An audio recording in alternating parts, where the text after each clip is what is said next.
Historia e sotme është për një vajzë të vogël kineze e quajtur Premerose. Ka shumë njerëz në botë si ajo që meritojnë të flitet për ta, e posaçërisht për atë familjen që e birsuan atë. Premerose është një vajzë e veçantë. Ajo ka lindur me sëmundjen e glaukomës, që i kanë shkaktuar vrima në të dy sytë e saj.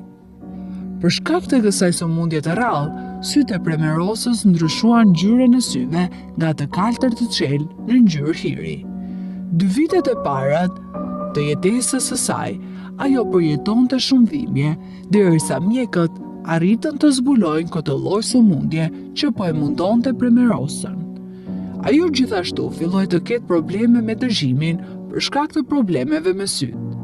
Si rezultati i kësaj sëmundje të çuditshme, ajo ishte braktisur nga familja e saj në Kinë, e për këtë arsye, autoritetet e vendosën në një jetimore.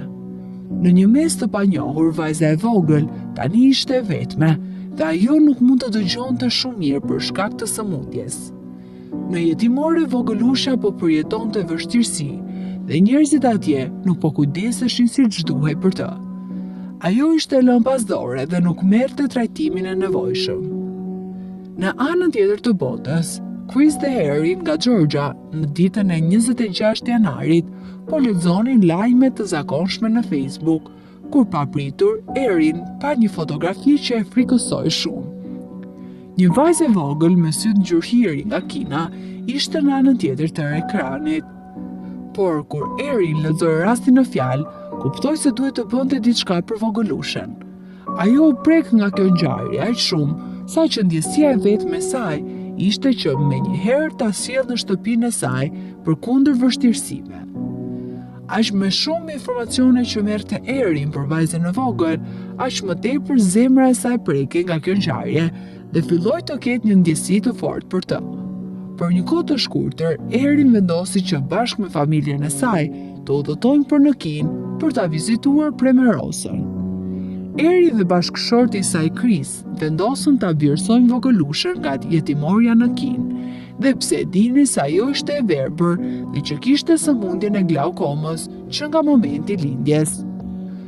Kur Erin arriti në jetimore, pa vajzën e vogël përfundimisht. Premerose ishte shumë e dobët në trup dhe shëndet. Ajo kishte temperaturë të lartë dhe një të ftohur të fortë. E kjo e vështirësonte dëshirën e Erin për ta marrë menjëherë Premerosën në Amerikë. Por familja këmbguli që ta adoptonte vajzën e vogël. Pas disa ditësh, kur Premerosa filloi të rimerrte veten, familja plotësoi të gjithë dokumentacionin dhe menjëherë u nisën për në Amerikë. Kishte një kohë të gjatë që Premerosa nuk e njinte ndjenjën e dashurisë dhe përkujdesit nga dikush tjetër. Ajo kurrë nuk e kishte provuar dashurinë prindërore dhe nuk e dinte se jashtë jetimores ka ende njerëz që mund të kujdeseshin për të kur ajo të kishte nevojë.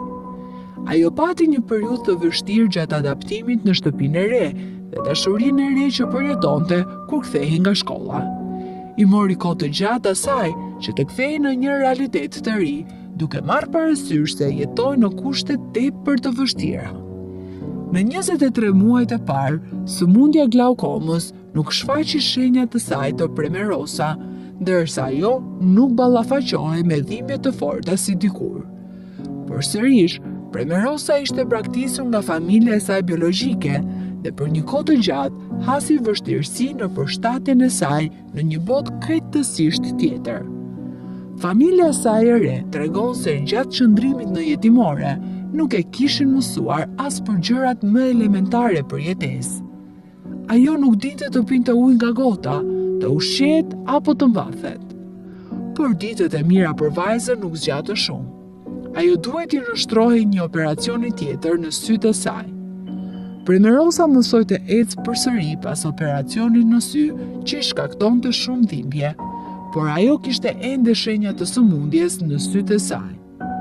Revista Mirror publikoi një lajm asë kohe për vogëlushën me sëmundjen e veçantë ku thuhet: një vajzë e vogël 5 vjeçare me një sëmundje të rrallë është rikuperuar tërësisht.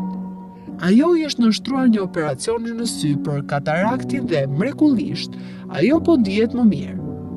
Në një intervistë, nëna që adoptoi vogëlushën tha se sëmundja e saj ishte një ankth i vërtet, sepse fëmia qau për 16 orë në ditë e 7 ditë në javë. Erin gjithashtu tregon se Premerosa sërish pati probleme shëndetësore. Mjekët nuk mund ta gjenin se çfarë ndodhte me të.